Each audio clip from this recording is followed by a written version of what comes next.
Welcome to Four Corners. It may be premature to talk with any certainty of the fall of the House of Murdoch, but the powerful global media dynasty led by Patriarch Rupert has never faced a crisis like it. With a yawning credibility gap his News Corporation may find impossible to close while ever the Murdochs remain associated with it. Tonight we're going to chronicle the extent of the News Corporation nightmare in Britain, relating to illegal phone and computer hacking and bribery of police, for information including salacious gossip for stories on royals, politicians, celebrities and others, which has so far led to 12 arrests, including former and current senior executives. With an army of 120 police now investigating the Murdoch Empire's activities in Britain, there is open conjecture that James Murdoch, son of Rupert and chairman and CEO of News International, may have a case to answer himself.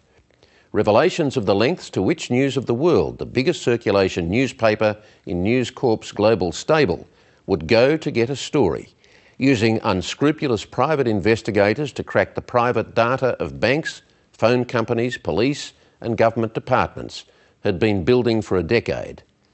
In piecing the picture together for tonight's program, Sarah Ferguson reveals just how ludicrous it was for News Corporation to claim, as it did for so long, that the illegal hacking within News of the World was the work of one rogue journalist and one rogue private investigator. She also tells of another, even more criminally unscrupulous private investigator and of corrupt practices that had become endemic in Fleet Street culture. Here now is Sarah Ferguson's story.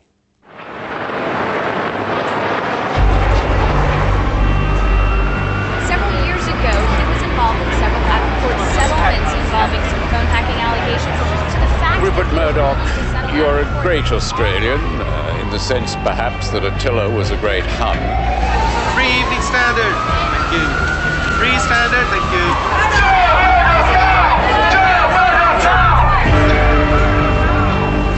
you. Throughout its millennial history, London has been the stage for great events. It's no stranger to the rise and fall of empires, nor to the rise and fall of powerful men. Today, the Houses of Parliament will be the courtroom to try a modern media giant and his teetering empire. It's the 19th of July 2011, and Australia's most famous expatriate, Rupert Murdoch, has truly become the news of the world. There is a kind of twilight of the gods atmosphere at the moment. Scotland Yard is falling, News Limited may crack. And now, of course, if he's thinking about how do I save the company. It's actually well past the beginning of the end. I mean, what's happened here fundamentally is just a terrible loss of credibility. I think that News International and the Murdoch brand has been hugely damaged, and I think it'd be very, very hard for them to recover from it.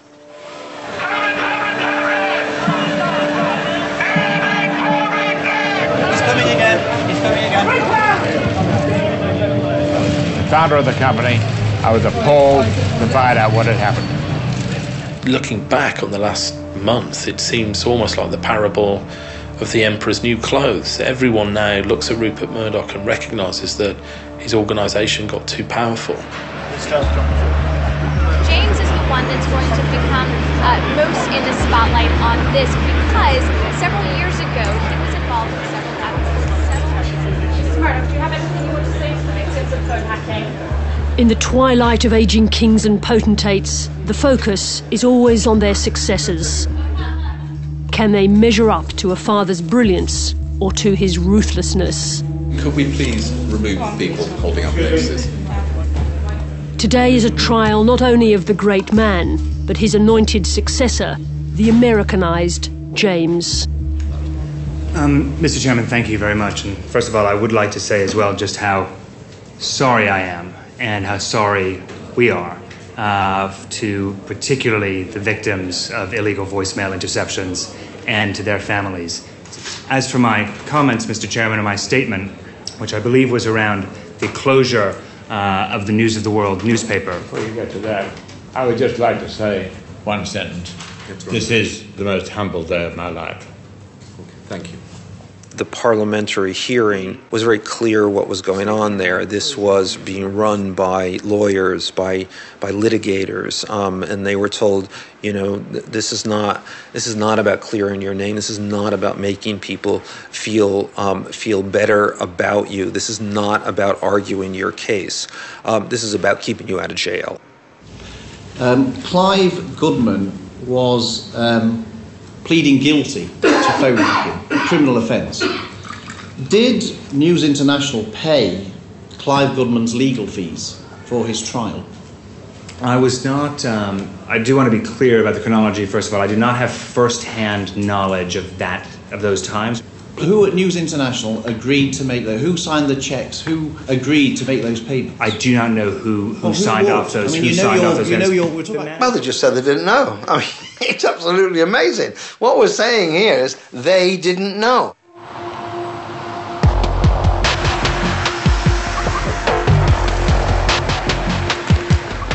The tactic of avoiding questions, denying knowledge of criminal acts, and distancing management from the decisions that led to criminality had worked for a very long time. For more than 4 years, the Murdochs and their executives claimed that a rogue reporter, Clive Goodman, and a rogue private detective, Glenn Mulcair, were responsible for the entire scandal. If a rogue reporter decides to behave in that fashion, I'm not sure that there's an awful lot more I could have done. The single rogue reporter defence was one big, fat corporate lie, and we need to find the executives who prosecuted that argument.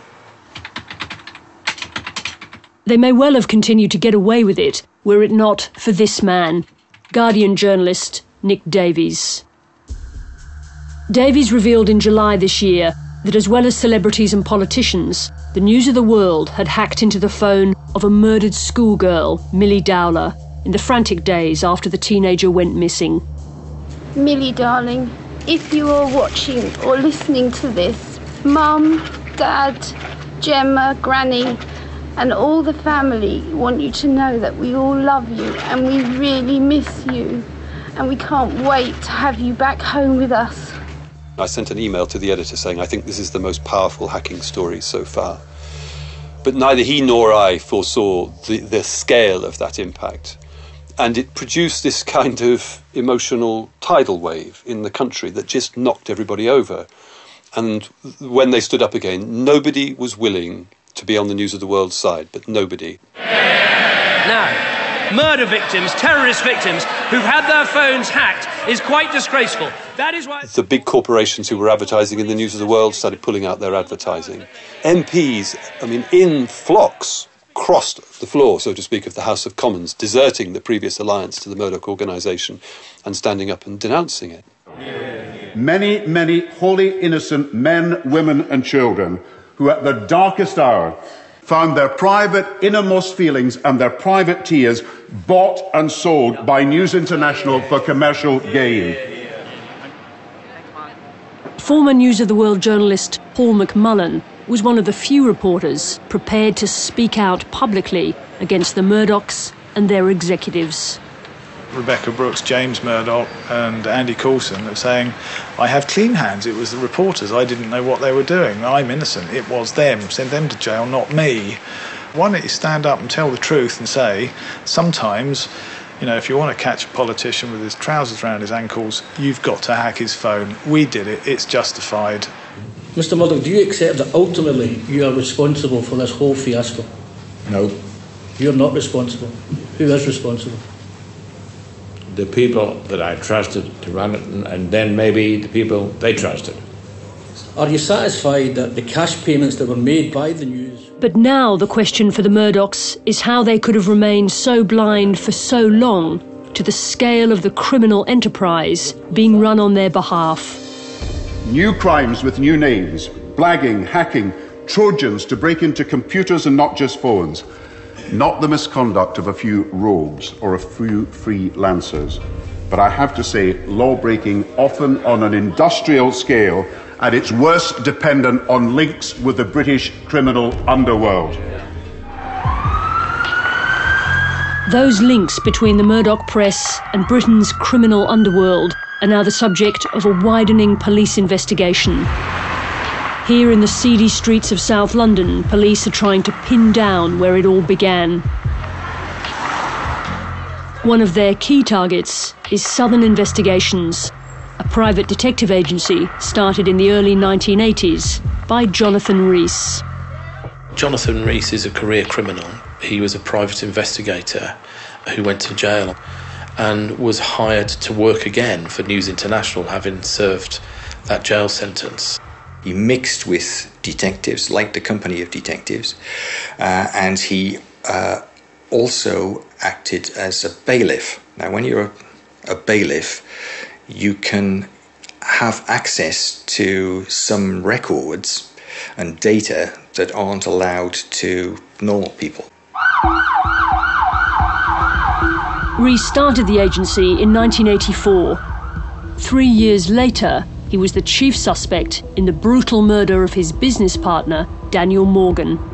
He'd been murdered with an axe, 5 blows to his head, the last of which I think must have been delivered when he was lying on the ground because the axe was embedded to the hilt in his face.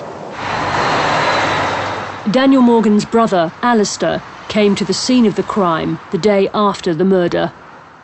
Well, it was a sort of picture like this, you know, with I could tell that the cameraman was low down like that. Yep. And they took a picture of him, and I couldn't see his face or his head. It was just a man in a suit lying on the floor with a axe sticking up. Because the murder was committed in the Catford area, one of Jonathan Rees's closest police associates was part of the investigation. Rees, in particular, had contacts within Catford Police, particularly a sergeant there called Sid Fillery.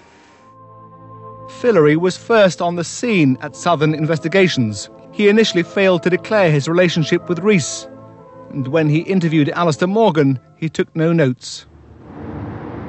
3 weeks later, Rees, Fillery and 4 other police officers were arrested in connection with inquiries into the murder, but they were never charged. Detective Sergeant Fillery quit the police force and took the murdered man's position at Southern Investigations as Jonathan Rees's partner. Together, they worked on an increasingly lucrative business, selling people's private information to the press. Author Graham McLagan has been writing about corruption in the Metropolitan Police for 20 years. This was during the Scotland Yard's anti-corruption campaign.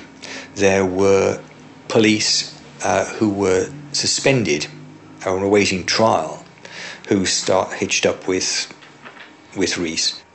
I do have a minority of officers who are corrupt, dishonest, unethical.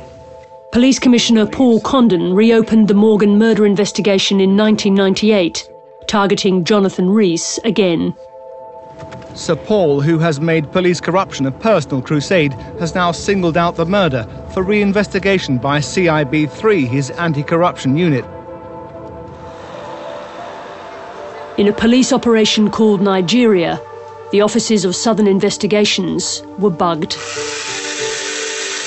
First of all, it was to get information about the murder, but the second reason was that the agency, with its connections with corrupt cops and the fact that there were stories appearing that were embarrassing to the Metropolitan Police.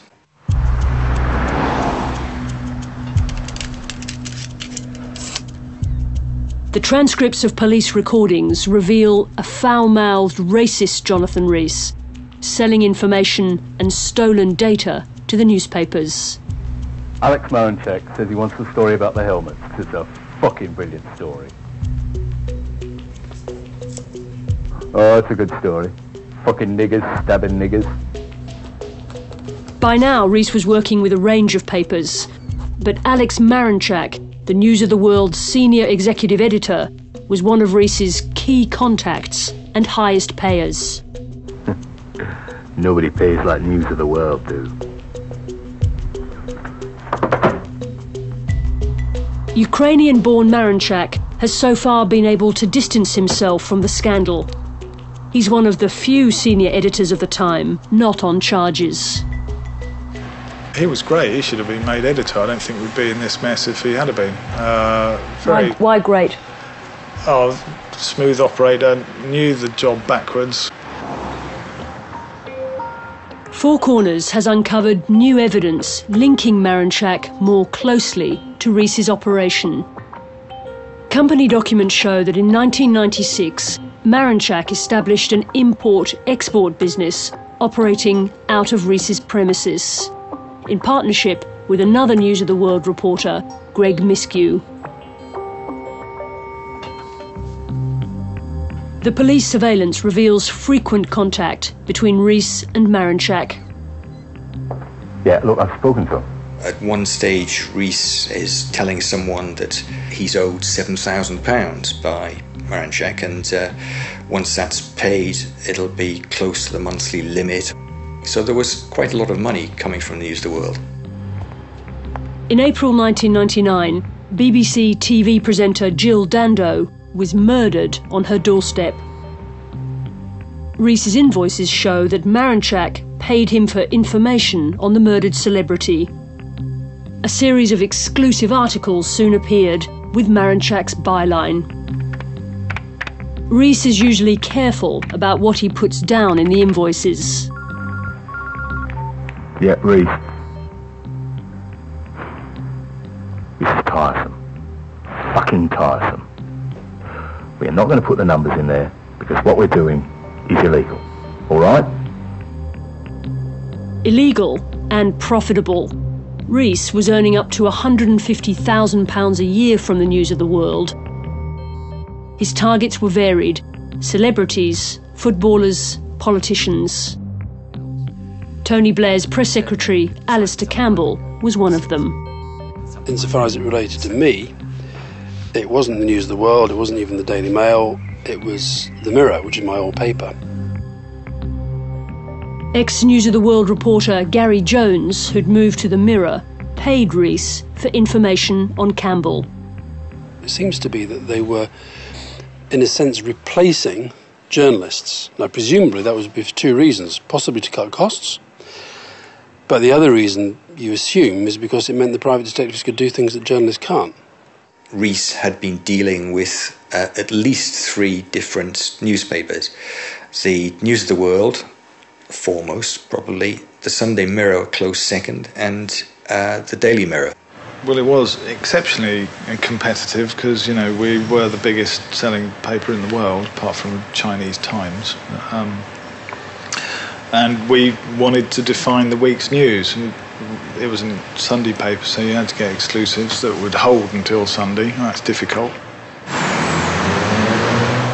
Paul McMullen worked on the features desk during this period, in competition with his own news desk. They didn't use Rees, they had their own private investigators. The paper was set up in 2 competing departments, features and news. There was no crossover between PIs between the 2 departments because they wouldn't have wanted us to know what they were doing. That was the whole problem. It was just running out of control. Just how widespread those practices were across a range of newspapers was revealed in a 2003 investigation into another private detective. Operation Motorman was carried out by the British Information Commissioner on a man called Steve Whittemore. We knew the media were involved. It was the extent of the trade and the way in which Whittemore ran a full-time business on this. It was around about 30 publications, around about 300 journalists. Former policeman Dave Clancy is the Information Commissioner's chief investigator. His team led the raid on Whittemore's house. They entered the premises, executed the search warrant and found a number of documents which clearly indicated that he was heavily involved in the unlawful trade in personal information.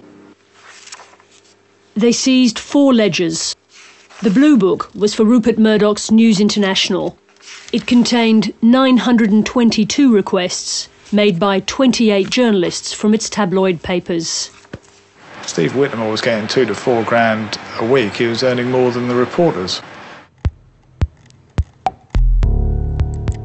Investigators identified more than 17,000 requests to Steve Whittemore. The Daily Mail was at the top of the list. He had people who specialised in blagging into credit card companies. He had a couple of people who specialised in blagging into phone companies. So he could get into almost any confidential database he wanted. Some of the requests to Whittemore were legal. Most were not, including 29 examples of accessing the police national computer. It's quite clear that from the information we have that lots of journalists were involved in criminal activity. Steve Whittemore and 3 of his accomplices were convicted of data offences and accessing the National Police database. None of the 4 men went to jail. The Information Commissioner published the lists of offending newspapers, but no journalists or proprietors were charged with anything. There would have been 15 private investigators working regularly for Fleet Street newspapers, and each of those private investigators was routinely breaking the law. That's why they were being hired. They are blagging into confidential databases. They are hacking voicemail. As time goes by, they get into hacking emails, and occasionally on the fringes, they are organising burglaries. The South London private detective Jonathan Rees was possibly the most vicious of a bad bunch.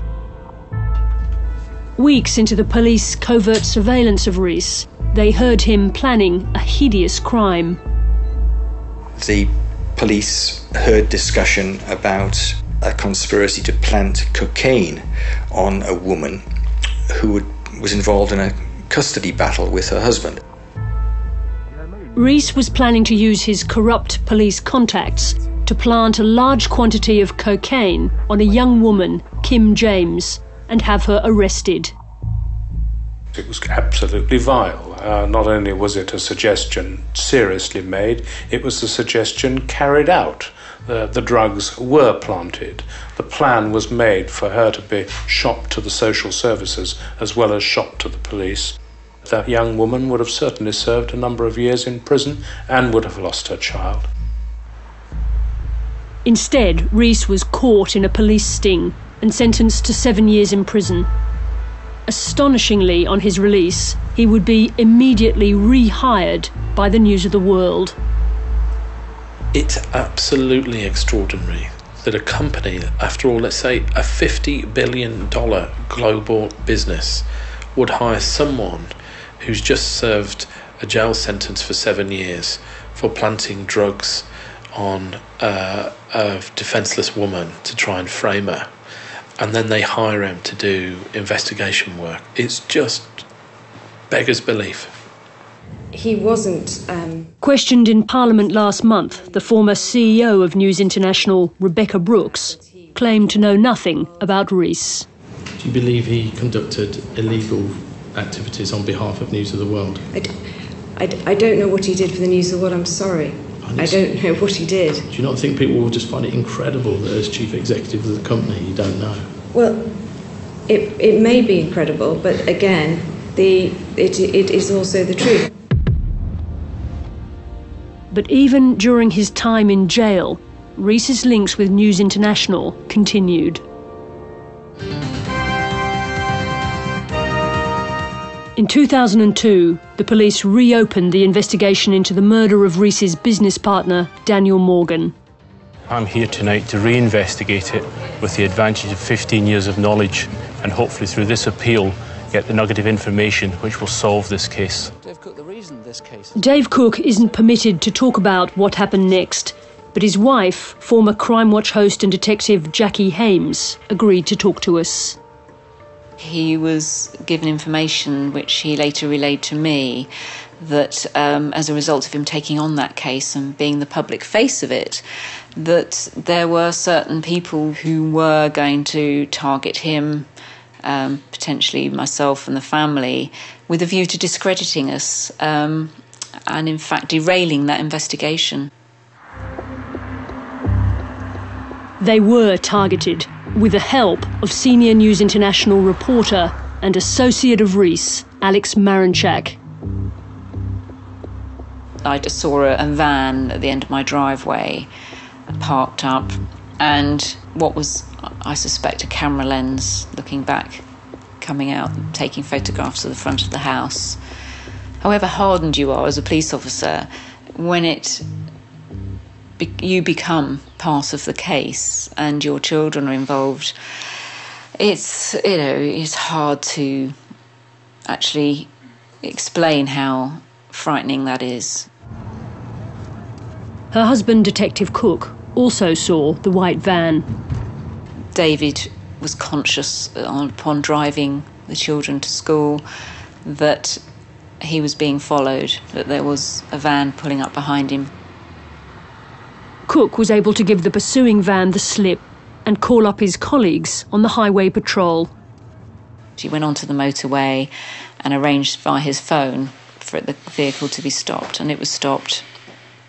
And the uniform officers spoke to the occupants and established that they were in fact News of the World reporters, employees, and the van was actually leased to the News of the World.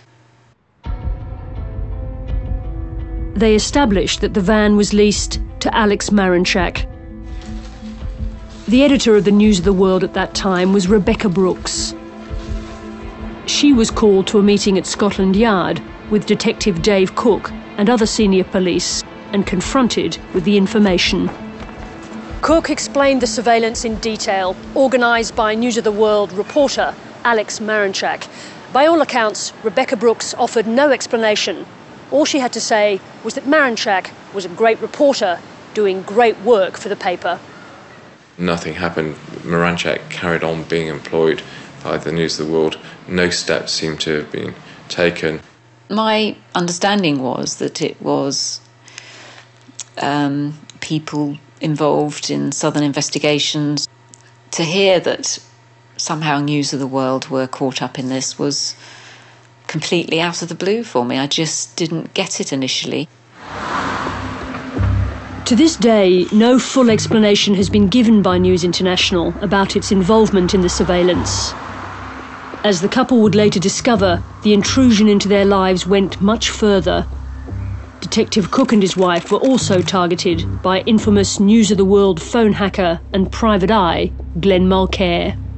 A couple of months ago, I was approached by officers from Operation Weeting who said that my mobile phone had been found, phone number had been found in the diaries of Glenn Mulcair. So I went along and was shown 2 or 3 pieces of paper, which, yes, included my mobile phone number, also included my home address, home telephone number, but it also had a lot of information which could only have come from my personnel file from the Metropolitan Police. So clearly a lot of work had been done on us, as well as the surveillance, which is a huge amount of effort to go to by a national newspaper. For what reason? Detective Cook and Jackie Hames knew nothing about Mulcair's involvement until this year, because back in 2006, when Mulcair was arrested, the police chose not to investigate.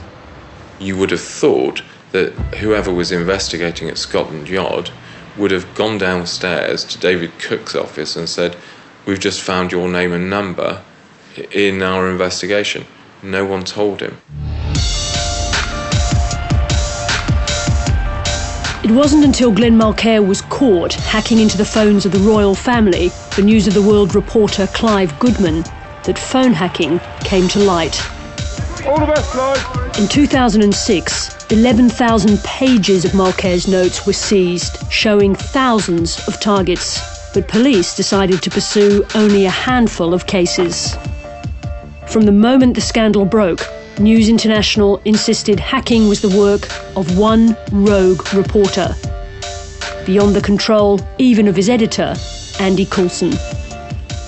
I'm absolutely sure that Clive's case was a very unfortunate rogue case. I never condone the use of phone hacking, and nor do I have any recollection of incidences where phone hacking took place. My instructions to the staff were clear. We did not use subterfuge of any kind unless there was a clear public interest in doing so. Liberal Democrat MP Simon Hughes, already the target of another News International paper, was one of the victims of phone hacking in the case against Mulcair and Goodman. They were hacking my phone to try to discover more details of my personal life. And if I show you... Police told Hughes this year it wasn't only Clive Goodman at the News of the World who was responsible. On the relevant paperwork that the police now have, and that has my phone number, my address, my details, the details of family and friends who they were pursuing, other names appear who were employees of News of the World. But the judge at Mulcair's trial had already made that clear back in 2007, stating that Mulcair had worked for others at News International. Goodman was sentenced to 4 months in prison. On his release, he wrote to News International demanding his job back as promised. The editor promised on many occasions that I could come back to a job at the newspaper if I did not implicate the paper or any of its staff. Goodman also claimed that the editor Andy Coulson knew all about and condoned phone hacking. This practice was widely discussed in the Daily Editorial Conference until explicit reference to it was banned by the editor. After Goodman's letter was sent, News International Executive Chairman Les Hinton, Rupert Murdoch's closest ally, went to the House of Commons and said the opposite was true. You carried out a full, rigorous internal inquiry, and you are absolutely convinced that Clive Goodman was the only person who knew what was going on. Yes, we have, and I believe he was the only person, but that investigation under the new editor continues. Former News of the World reporter Paul McMullen is adamant that the editors and chief lawyer Tom Crone scrutinised phone hacking material. When a story was written using phone hacking, are you saying that Rebecca Brooks or Andy Coulson and Tom Crone always scrutinised the evidence on which your stories were based? Yeah, Brooks, Coulson and Tom Crone. And they wanted to know that they weren't going to get sued. Was it common practice at the News of the World to ask for transcripts of phone hacking? Yes, it was, yeah. That's why Tom Crone will be a fantastic witness if he wants to speak. Why? Because he had to sign things off. It was his job, his reputation, if he was going to get sued. Did the people in interview... For 5 years in public and in Parliament, News Group executives stuck to the company line. And the question to was anyone else involved with Mulcair was no. There was nothing came about. No evidence was found. No evidence or information had emerged to suggest to senior executives at News International that others at the News of the World knew of these activities or were complicit in them. You know what they say about lies? If you say it loud enough and often enough, people begin to believe it, and they nearly got away with it. One reason they were able to get away with it for so long was that the police refused to reopen the case, despite revelations in 2009 that there were potentially thousands of victims of Mulcair. You're actually having to force this out of the police. Oh, yes, they were refusing to give it. Yeah. And in fact... Then Deputy Prime Minister John Prescott was convinced that he was a victim of phone hacking. And do they look like the sorts of things you might have said to your Chief of Staff on the phone? Oh, absolutely. We'll be talking all the time. You know, I've been to the... Their technique, you know, is not necessarily to go for you in the tapping. They go for people you're leaving messages for and leaving you. So, in my case, it was my Chief of Staff. Well, these stories are in... When The Guardian named Prescott as one of Mulcair's victims, he went to the Assistant Police Commissioner to demand answers. I'm told by The Guardian, I now want you to tell me. And they said, no... Came back a few hours later, we've done the inquiry. He said, I'm making a press statement in a few minutes. This was Yates. And I said, well, you've done an inquiry that quick. Yes, there is no evidence whatsoever. You better put it in writing to me then, Sunshine. So it took a few weeks before I got the letter from him, and he'd put it into writing. And then I realised I just didn't believe him. You said it was urgent. Mark Lewis thinks he knows why the police were reluctant to re-examine the thousands of pages of Mulcair's files stored in garbage bags at Scotland Yard, and it comes back to corruption. effectively tip-offs between the police, people running out, corruption within the police, payment to individual police officers by journalists, not just journalists at the News of the World, for the provision of information. So that was one of their principal fears, that this would be uncovered, the fact that it was a routine practice to pay police, to bribe police for information. Yeah, I mean, I'm absolutely sure of that. What you're talking about is public interest, and Former editor and CEO of News International, Rebekah Brooks, had already admitted in Parliament to paying police. Sorry? It's just the one element of whether you ever pay the police for information. Yeah. We have paid the police for information in the past, and it's been... And will you do it in the future? It depends on... MP Chris Bryant asked the question. She looked as if she wanted to strangle herself by her own hair. She knew she'd made a mistake. It depends we operate within the code and within the law. It's illegal for police officers to receive payments. No, we don't. As I said, within the law. It just can't be within the law. I'm not going to go down that route. Chris Bryant himself became a target of the News of the World, but again, the police covered it up.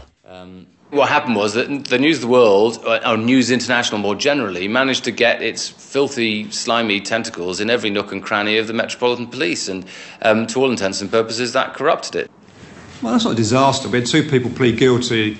Forced to reopen the investigation this year, the police finally admitted that Bryant and Prescott were targeted by Mulcair.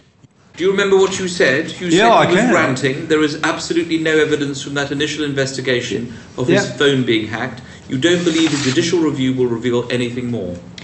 On what Do you regret saying that?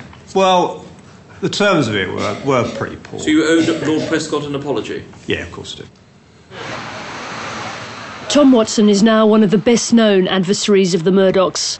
He was warned years ago of the dangers of going up against them and their lieutenants. So I resigned in 2006 as a defence minister under Tony Blair, and at that point I was told that Rebekah Brooks would pursue me for the rest of my life. Boy, did that come out to be true. The truth is that we, all of us in this house, in our own way, are scared of the Rebekah Brooks of this world. I was trying to say there was a collective fear that had gripped Parliament, and it was so powerful that people were almost not conscious of it. It was the persistence of lawyer Mark Lewis which finally broke the spell. In 2007, he was representing one of the victims, Football Players Association chief Gordon Taylor, in the first civil case against the News of the World.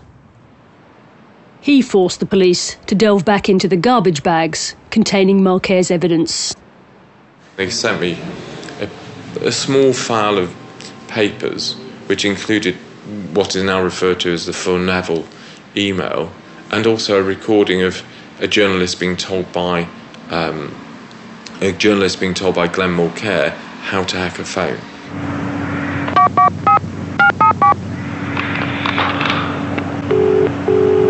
Hello. Good afternoon, is it Ryle? Yeah. Hello, it's Glenn. Glenn, how are you? Hello, mate. In this recording, Glenn Mulcair instructs a reporter called Raoul how to hack Gordon Taylor's voicemail. Just a very quick one. Voicemail reset on Gordon Taylor, and it's got Tottenham-related issues on there. Great stuff. Is the same number? The same number. Do not delete anything. Yeah. You put his number in.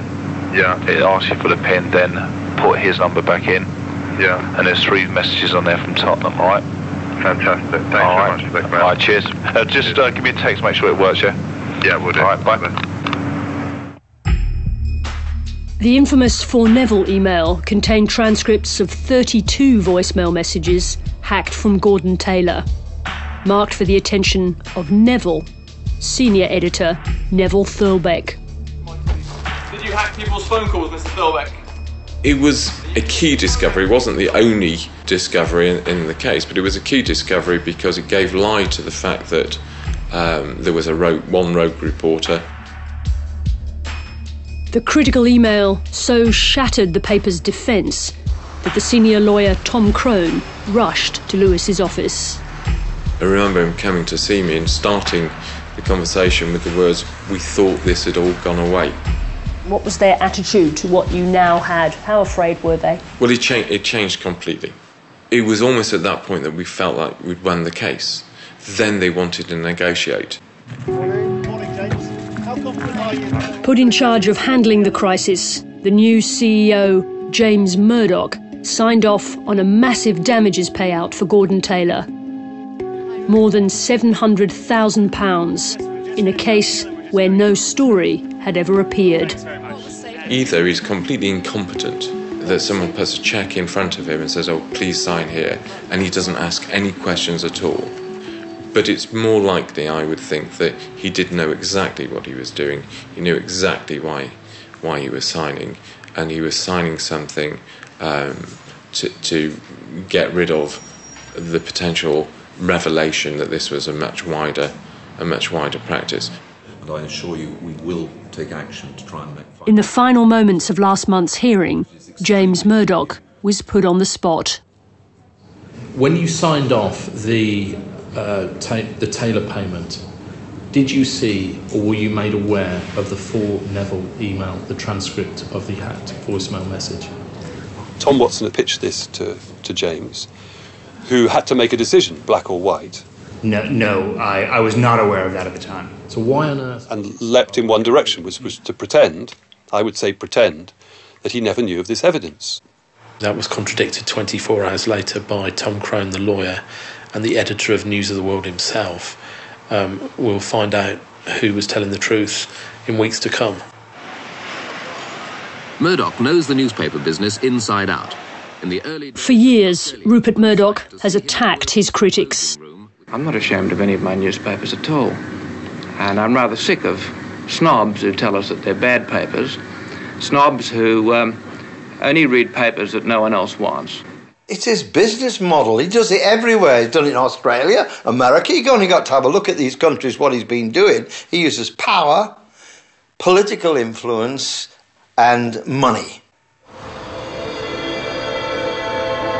For more than a decade, the News of the World brought the corrupt and the criminal into the heart of Murdoch's operation in the UK. In 60 years of running newspapers, this is the culture that Rupert Murdoch has fostered. We operate in an incredibly competitive world. If we don't win, we lose. 12 News of the World journalists and editors have been arrested. Operation Wheating, the police investigation into phone hacking, has widened to include payments to police, computer hacking, and now masses of evidence from the files of private detective Jonathan Rees. Passed on to investigators after the collapse in March this year of the last attempt to try Rees for the murder of his partner, Daniel Morgan. The Rees files are deep, revealing and extensive.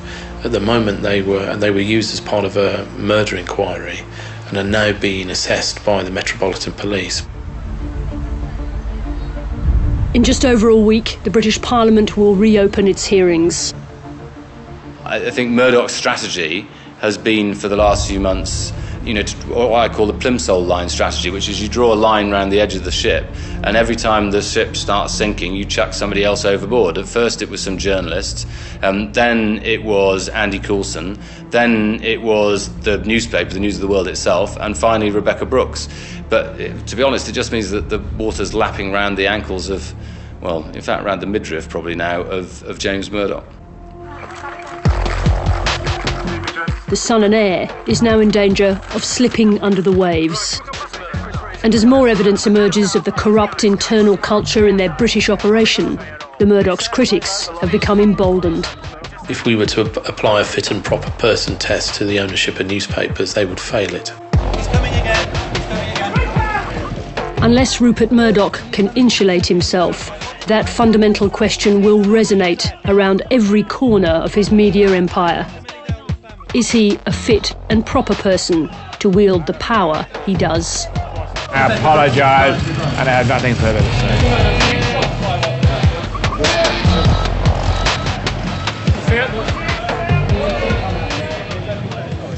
How often have Murdoch newspaper editorials railed against the perceived unethical behaviour of others? A case, it seems, of do as I say, not as I do, in Britain at least. Next week on Four Corners, as the 10th anniversary of the September 11 attacks draws closer, Matthew Carney and Tom Cooks travel to Afghanistan, where war has been waged ever since, to investigate the role of Australian special forces there. Until then, good night.